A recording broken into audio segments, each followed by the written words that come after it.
அஸ்ஸலாமு அலைக்கும் வரஹ்மத்துல்லாஹி வபரகாத்துஹு.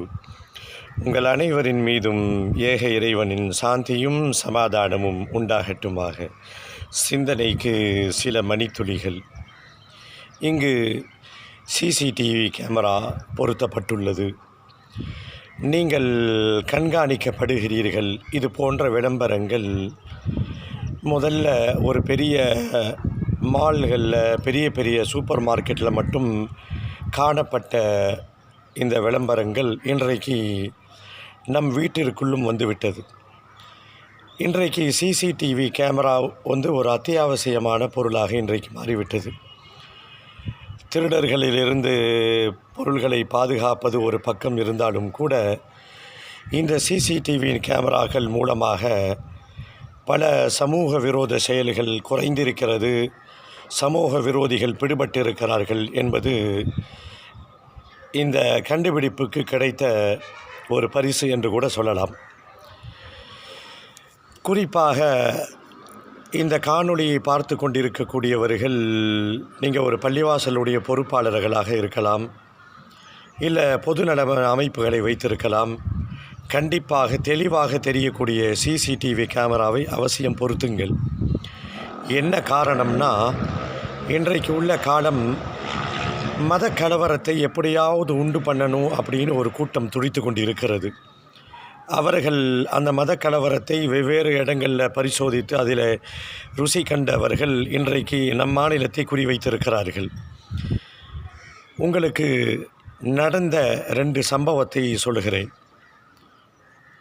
நடந்த உண்மையான 2 சம்பவம். சிசிடிவி கேமரா மூலமாக அந்த சம்பவத்தினுடைய உண்மை தன்மை வெளியில் வந்திருக்கிறது. கொஞ்ச நாளைக்கு முன்னாடி இந்த மதுரை ஆதீனம்னு ஒருத்தர், அவர் ஒரு மாநாட்டுக்கு போயிருக்காரு.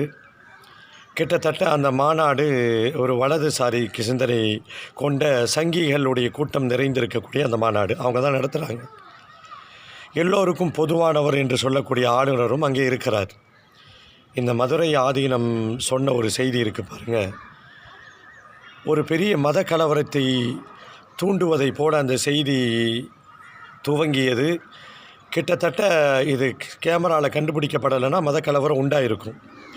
அவர் என்ன சொல்கிறாரு, நான் காரில் வரும்பொழுது என்னை குறிவைத்து ஒரு கும்பல் துரத்தியது, என்னை கொலை செய்வதற்கு ஒரு கும்பல் நாடி இருக்கிறது அப்படின்னு சொல்லி தொப்பி போட்டவர் என்று முஸ்லீமினுடைய அடையாளத்தை சொல்கிறார். கிட்டத்தட்ட என்னை கொலை செய்வதற்கு சதி நடக்கிறது என்பதை போல கொஞ்சம் கூட யோசிக்காமல், பகுத்தறிவு இல்லாமல், ஒரு காலத்தில் அந்த மடாதிபதிகள் எப்படி இருந்தாங்கன்னு நம்ம தமிழ்நாட்டுக்கு தெரியும். இப்படி கக்க ஆரம்பித்து விடுகிறார். ஒரே பரபரப்பு. உடனே சிசிடிவி கேமரா ஆய்வு செய்யப்படுது. என்ன நடந்துச்சுன்னா, இவருடைய காரு தான் வேகமாக போய் இன்னொரு கார் மேலே மோதி இருக்கு. அந்த மோதப்பட்ட காரில் இருக்கவர் ஒரு முஸ்லீம். தப்பு இவங்க மேலே.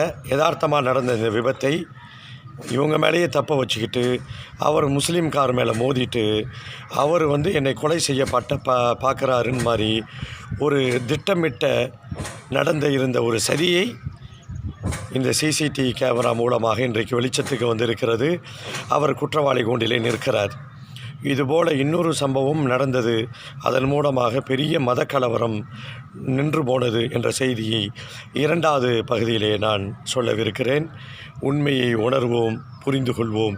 இறைவன் அருள் புரிவானாக.